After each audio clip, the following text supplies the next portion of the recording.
tell me this in high school? Why didn't they tell me this in college? You know, why did they leave that part out? And so I found myself researching on my own, trying to figure out, how do I get that A grade? How do I apply for a car? How do I apply for an apartment? How do I apply for a house and get approved? And that's when I had to, you know, study on my own and teach myself how to keep a good grade. 300 to 850. We all want an A, right? So I told you guys, right now you have an F. Do you know why you have an F already before you even start? Anybody know? Because you have a 0. You have no accounts. So you're already at a disadvantage. Because when you turn 18, nobody's already told you that you have an F grade. So if you go try to apply for a car, guess what they're going to tell you? You get a cosign. You get a cosign or you're denied. Because you already have an F. So we should be trying to get an A right now, 17, 18. All right? That's what you should be working on right now. You should be trying to start off with a good grade from now until you graduate, until you get your car, until you get your house. Just keeping a good grade. Keeping your good name. Okay? How to get a good grade. These are all the things that take in consideration your grade. Okay? Open utilization. I talked about $300. If you go over $300 on a $1,000 credit card, that's going to ding your credit score. Right? If you have a $2,000 credit card and you go over $600, which is 30% of $2,000, guess what's going to happen to your credit score? Credit score is going to go down, credit grade is going to go down. All right? The score grades you on paying on time. So if you got one account and you're supposed to pay every month on the 1st, and you miss that payment, guess what's going to happen? It's going to grade you on how well you pay. Alright? So these are, what I'm going over right now, all the ingredients on how the score grades you. My dilemma with inherited debt is that I got married at 18, okay? So I never knew about a credit report and never knew about a credit score. Mind you, I had already messed up because I didn't know about all this stuff that goes into the formula. But my husband put a lot of stuff in my name that I wasn't aware of. So when I first got my credit report, I'm looking at all this stuff like, where did it come from? Can you imagine someone putting stuff in your name and you don't know, and they didn't take care of the credit like I'm telling you to do today? It's all whack. I inherited bad debt from someone that attached me to accounts that I had no clue that I even had. Okay, that's one way you can inherit debt. Your mama can put a light bill or a cable bill in your name. So many of you, when you graduate and you go get your first credit report, you may have some inherited debt in there, some bills that may be in your name. Okay, please check, because you have some irresponsible parents out there that will put stuff in your name and you have no clue, and they won't pay their bills. And when you get your credit report for the first time, guess what? Not only that, you already have an F, which is, you know, equated to like a 50. You know what I mean? But now you've got this inherited debt issue that you have, which is trying to get that crap off your file. Back to what I said. And you can also do it the opposite way. The parents can also be positive in the sense that they actually put you on accounts where they have a high score, and then from that perspective, your score is ranked even higher as you go through. Correct. The question last period was that, you know, if you don't want to get a security card on your own, which is what I suggest you get your own security card because you're in control of that. Now, another way you can boost your score up is that your parents, like your teacher said, get your parents to add you to their good accounts. But you got to take into consideration, if your parent adds you to an account and they're spending and they're not watching their spending and they don't know anything about the credit formula, what you're learning today, guess what's going to happen? You're going to be on the phone calling, Mom, can you pay that bill? My score's going down. Mom, stay below 300. They're going to be looking at you like, you don't want to be on the phone with your parent trying to get them to pay their bills. Or, you know, your parents don't pay their bills. bills, and you're being graded because of their irresponsibility. Okay? It's just out of whack. It's crazy. They had no idea that this would actually hurt their credit score.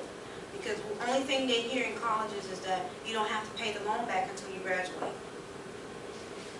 That's all well and good, but guess what? What are you doing to your credit score, your credit grade? Every time you get a loan. Your score is going down, and guess what? Your debt is going up. And interest is being charged on that student loan. So try to manage your student loans, get a part-time job, start paying off your loan while you're in college. So that way you're ahead of everybody. Okay? Now, my story with my student loans is really crazy because I had started back paying. I was already paying back loans before I even knew that this affected my credit score. Because I'm the type of person where I like to be ahead. And I didn't want to be in too much debt. But my loans were actually duplicated, which is a lot of people's files are duplicated because prior to 2004 and the wake up the identity theft and the identity crisis, and then all of our some of our jobs being shipped overseas and people handling looking at our social security numbers overseas and stuff. Sallie Mae and everybody, all the student loan companies decided to change your account numbers from your social security number.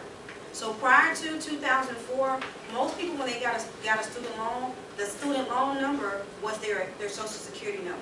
Okay, but they changed that in 2004. Okay, they assigned everybody account numbers. So what happened to me was that I ended up with two sets of loans. One in my social security number and one in the new account number. So it made me appear to be in double debt. So my 8 loans turned into 16 loans. Okay, my 8 payments turned into 16 payments. Okay, it made me appear to be paying $800 a month on my student loans when I was really only paying $400. Can you imagine what that kind of debt will do to you when you're trying to apply for a home or a car and they're looking at you like, you got $1,200 a month coming in, you got this amount of money you're paying out, how are you going to be able to afford a car? You've got too much already.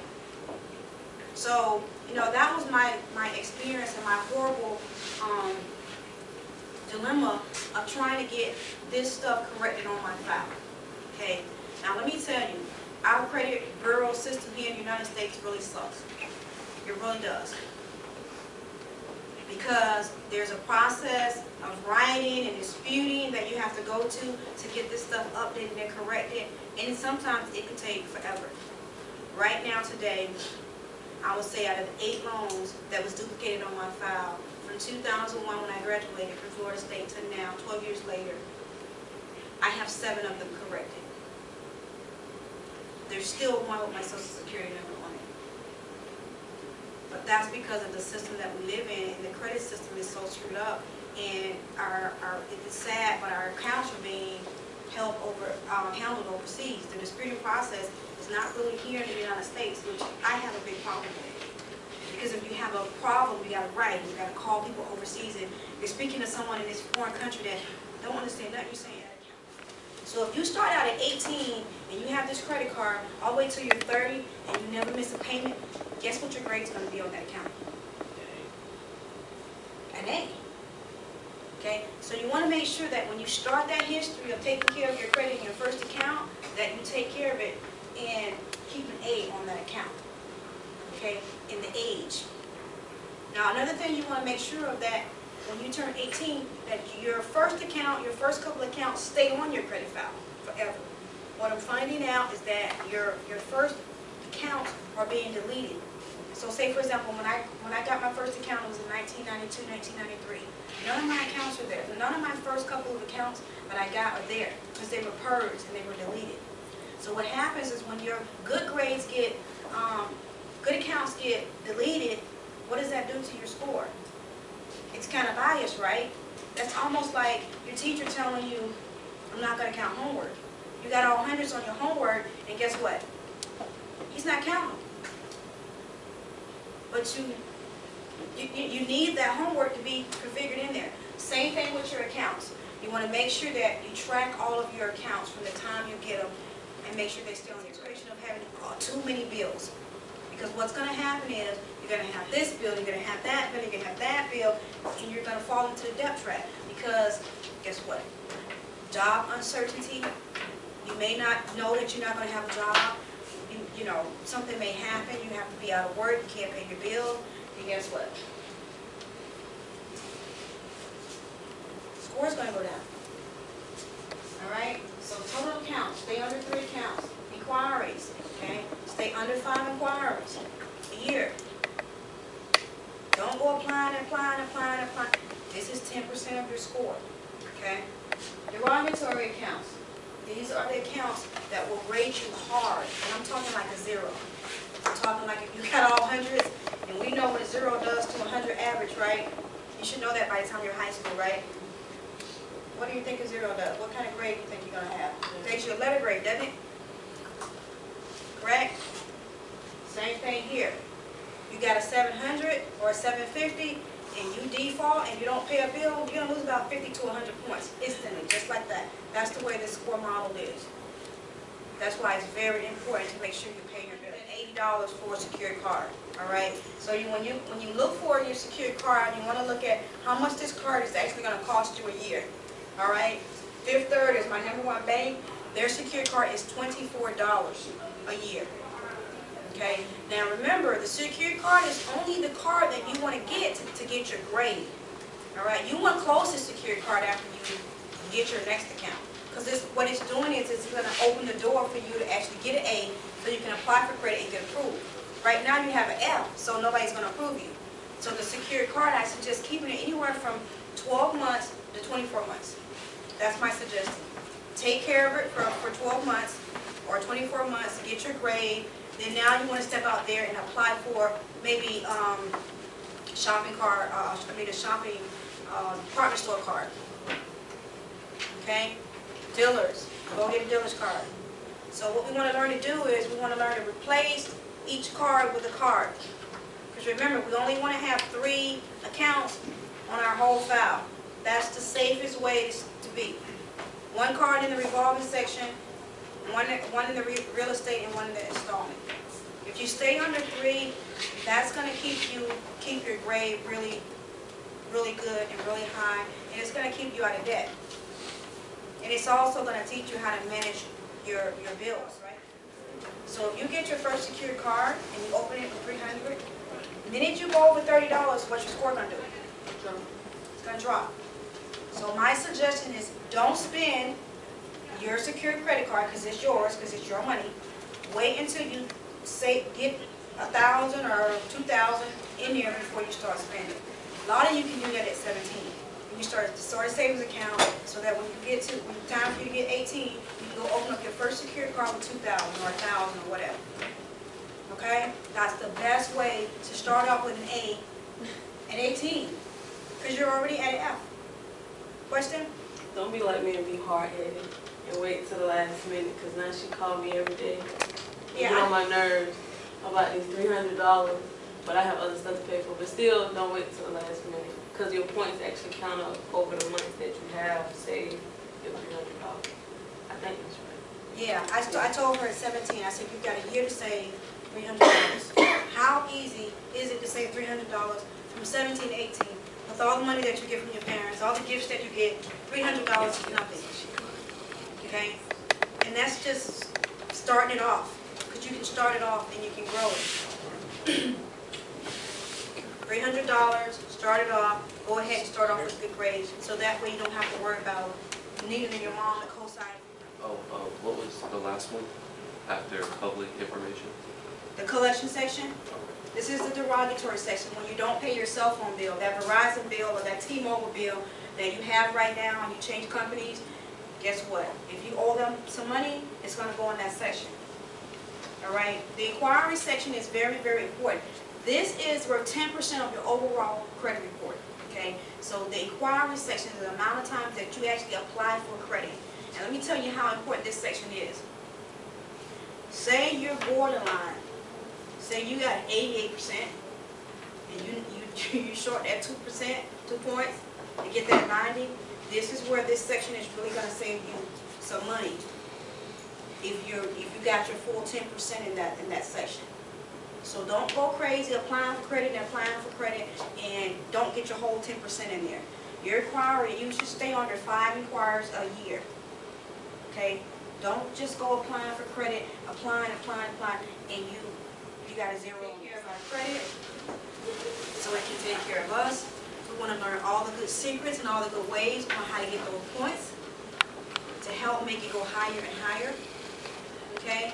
Right now I have something national. I have 4 national projects that I have. One is called the King and Queens of Credit. What I do is I take 50 people nationally around the world and I transform their 500 scores to 700 and 800s. It's a very, very popular project. Okay, that's one of my projects that I do yearly. The Make Up Your Mind tour is something that I do yearly. I actually just started the Make Up Your Mind tour this year. I'm going to be traveling in 10 states doing the Make Up Your Mind for people who are frustrated, who can't get a home, who can't get approved for anything. Make Up Your Mind tour is an empowerment project that I'm doing for women to actually empower them to want to have an A. Because a lot of them, you know, they think it's over because they can't get approved for anything. They don't know that there's things that they can do in ways how to get an A grade. Okay, so the first book that I wrote was Innocent Victims because I wrote this book because I was a victim of traps that are out there with mortgages and student loans and medical traps and car loans. And this is Innocent Victim. This is my story. But this book also helps you prevent and helps you learn how to pay your bills back. There's a lot of good graphs in here, and you know, this is a very good book to have if you actually want to keep good credit and avoid being a victim of credit. The take care of your credit is take care of your credit and it will take care of you. If you take care of it, guess what? You won't ever have to be worried about being denied for anything. All right, and this book was also written from a spiritual